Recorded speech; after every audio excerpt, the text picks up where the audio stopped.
Hi everyone, welcome back to another video from Crypto Basics. In this video, we will be learning how you can export private key in Jupiter Crypto. If you want to export the private key for a wallet on Jupiter Crypto, first of all launch open the Jupiter application and make sure that you are signed into your wallet.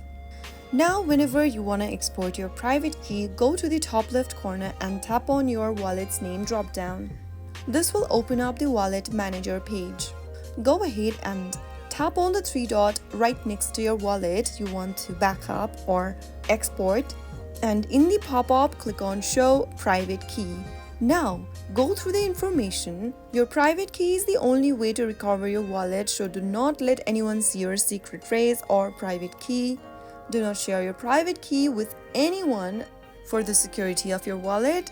After you are ready to reveal your private key, click on Show Private Key.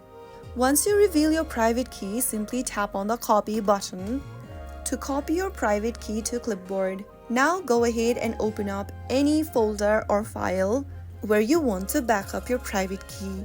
I'm just gonna open up Notes. Paste in your private key on your Notes application or anywhere that is secure.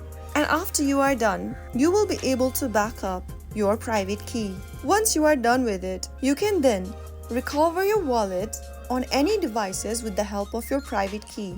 That is how you export your private key in Jupiter Crypto Wallet app. I hope the tutorial was helpful to you. If it was, go ahead and give us a thumbs up. Don't forget to subscribe to the channel by hitting the subscribe button. Press the bell icon so that you'll never miss out on another update from us. I will be back again in the next episode. Thank you for watching.